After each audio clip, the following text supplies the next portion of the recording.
Hey guys, long time no seek. I'm gonna hang out here for a second. It's the first time that I'm using the headphones. I'm not sure if anybody can hear me. If you can hear me, give me a thumbs up if you're watching. But yeah, this was impromptu coming on to the. Wasn't planning on doing a Facebook Live, but I haven't done it in a while, so I figured I should jump on. Anyway, this week actually, I had two students that came in, and today Estevan came in, which was awesome. He's been a volunteer with me for 1 to 2 years. But he asked a question that I thought was a very important question to ask, and I'd love to get everybody else's input in on it. That's why I'm bringing it up here. Whoever's watching, can you throw some thumbs up or something? Tony, can you throw a thumb up just to make sure that you can hear me?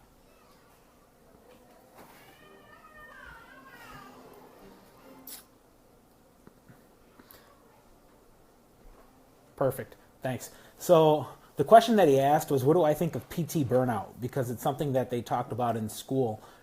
And I didn't hesitate because I know where I'm at in my professional career, and I said I don't believe it exists. I do not believe that there is something called PT burnout. I think that there are PTs that get burnt out, but I don't think it's PT burnout. Because to me, PT burnout is burnout on the physical therapy profession. And I don't think that exists. But what I do think is that exists are PTs that get burnt out with the situation that they're in. And I didn't think about it at the time when I first started telling it to him. But then as I went through, I was expressing my thoughts. And this was my opinion on it. You've got PTs that go to school for 7 years. They accumulate, 6 figures worth of debt.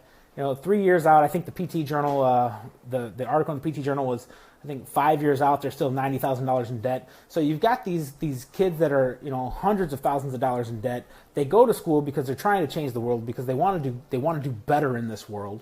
They come out of school, they get a job in a mill clinic because, again, working in a small private practice, I can't hire anybody. I don't have enough patience yet in order to hire somebody. And I think that it's the perfect environment for somebody to learn in, to come in and treat patients one-on-one, side by side with an established clinician. It's great for a student to come in and learn there, but we don't have the means in order to hire more staff. So there's not enough of us small clinics to hire these students. So these students are going where the jobs are at. And where these jobs are at, they're forced to treat multiple patients per hour because their salaries and their bonuses are based on productivity. Because of that, the therapeutic alliance or that teamwork diminishes, and so their outcomes decrease. So you have students that go to school for 7 years, accumulate $100,000 worth of debt. They come out, they're told how to treat, they're told how many patients that they have to treat.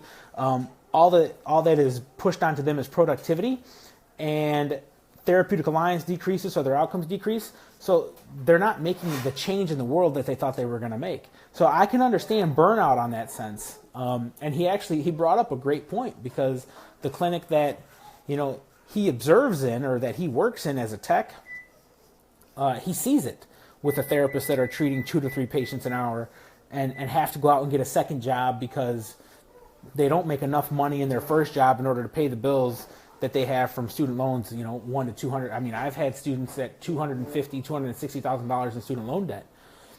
A $62,000 job a year, it doesn't cover that. And so all of the information that Ben Fung is putting out there regarding the, jobs across the country, that's vital information for students to understand. But I think the biggest thing for students to know is that culture. What's the workplace culture that you're in? So yeah, I'm curious to hear other people's thoughts on PT burnout.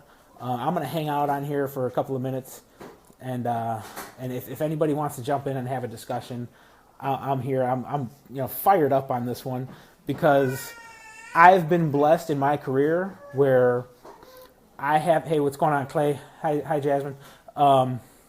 I've been blessed in my career where I haven't had those productivity standards pushed upon me. I've made decent money. I've taken some pay cuts to go to different jobs. Clay, if you want to come on and talk about this, let me know. I'll add you in on this one.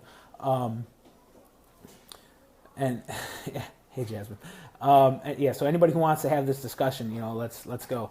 But I've been blessed in my career to not have those productivity standards pushed on me, and it kills me when I see that. There was article, I believe it was in PT in Motion. Jerry Pica, Jerry's out of Springfield, and he talks about the productivity standards, and I had a personal conversation with him about it.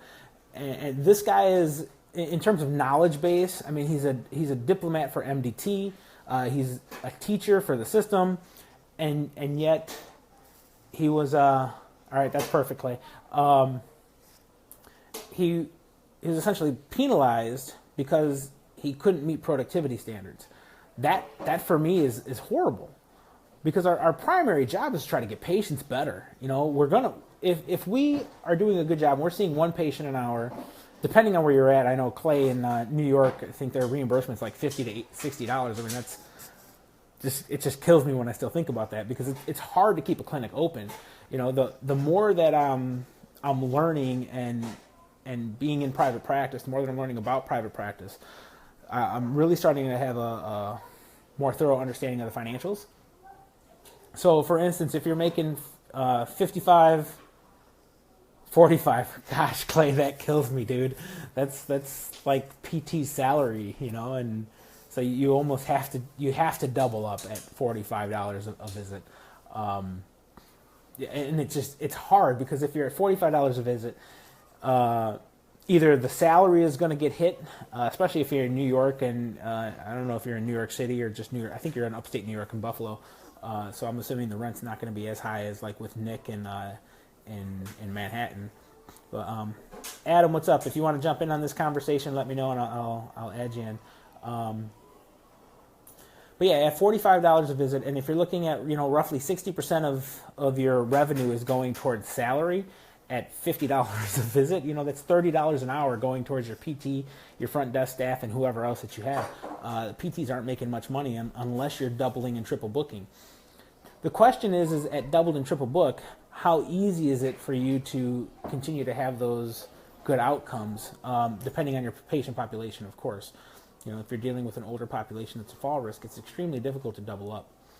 So these are some of the pressures that I'm hearing from the students that are coming into the profession regarding, you know, workplace culture, PT burnout, double and triple booking, not being able to pay back student loans, having to take second and third jobs. I think we've all felt those pressures at some point. You know, me personally, working second jobs to pay back student loans. I think we've all felt those pressures at some point, but we have to do a better job of understanding that it's not what's going on, Nick. Just referenced you.